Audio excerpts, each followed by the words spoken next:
श्री शिवाय नमस्तुभ्यं। और एक विश्वास के साथ आप लोगों से कहना चाहूंगा,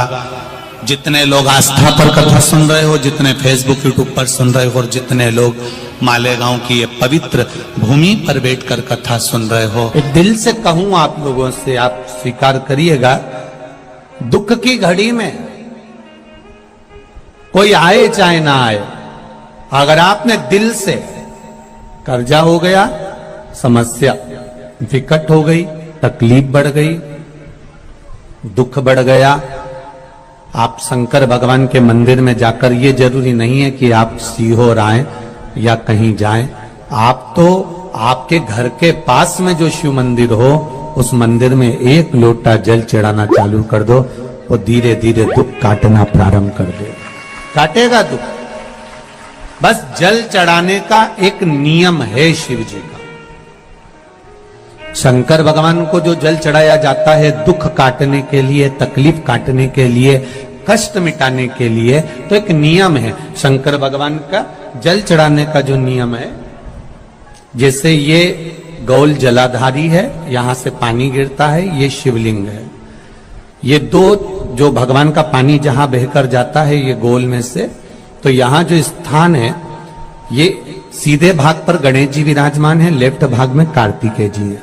बीच में एक मोटी सी लाइन होती है जहां अशोक सुंदरी है, ऊपर से जो बूंद बूंद पानी गिर रहा है वो शंकर भगवान की 5 लड़कियां हैं, जया, विषहरा, शामलीबारी, दौतली और देव। जहां गोल भाग है, जहां शिवलिंग रखा हुआ है, ये माता पार्वती जी का हस्त कमल है, जिसको पीठिका कहते हैं। महाराज, जल चढ़ाने का नियम है, जब हमारे ऊपर दुख होता है, तकलीफ होती है, कष्ट होता है, बड़ी दिक्कत परेशानी होती है, तो हम जल चढ़ाते हैं। तो उस जल को चढ़ाने का नियम है, पहले गणेश जी का स्थान, कार्तिकेय का स्थान, अशोक सुंदरी की जगह, फिर माता पार्वती की पीठिका, उसके बाद जलाधारी को स्मरण कर कर जल धीरे धीरे शंकर भगवान पर छोड़ा जाता है। जब धीरे धीरे शिव जी पर जल चढ़ाएं, उसके बाद में आप अपने मन की कामना जब जल चढ़ाते जाएं और बाबा से कहते जाएं, बाबा रोज कामना कहने की जरूरत नहीं है, एक बार आप कामना करो और उसके बाद जल चढ़ाना प्रारंभ करो, और उसको कहना जरूर,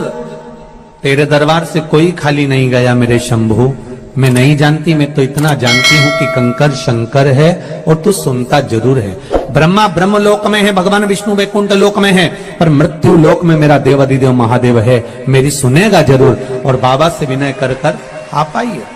जल चढ़ाने का नियम,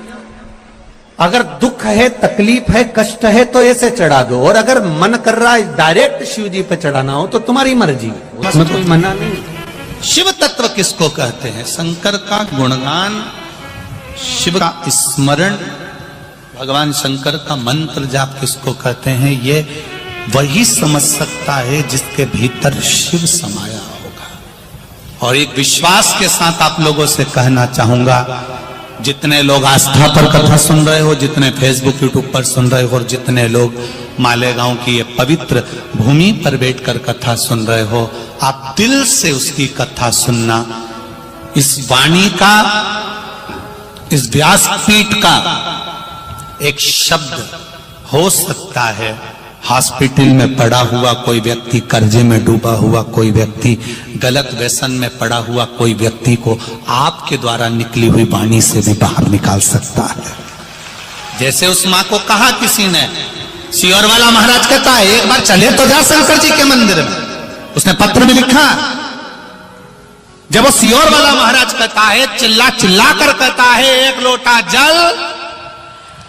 सारी समस्या का हल, तो जा। 7 साल में उस बच्चे की वाणी वापिस आ सकती है जो वाणी नहीं थी। जब वो वाणी मेरा महादेव दे सकता है,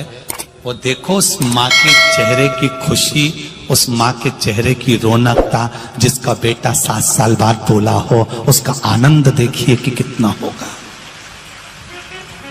कितना आनंद होगा। एक बात और अच्छे से समझ लीजिए, जो बच्चे चिड़चिड़े होते हैं, चाहे घर में बेटे हों, बहुएं हों, सास हो, ससुर हो, परिवार में छोटे छोटे बच्चे हों, चिड़चिड़ प्रवृत्ति करते हों या चिड़चिड़ा स्वभाव हो, जरा जरा सी बात में क्रोध आ जाता हो,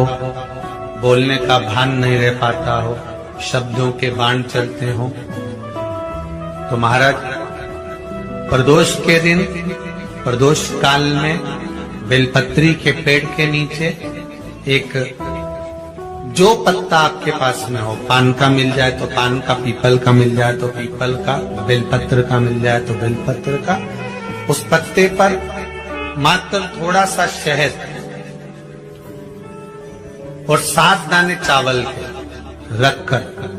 घी का दिया लगा दो महाराज, और थोड़ा सा जल हाथ की अंजलि में लेकर भगवान देवाधिदेव महादेव का स्मरण कर कर कि इस बेलपत्री के वृक्ष के नीचे माता लक्ष्मी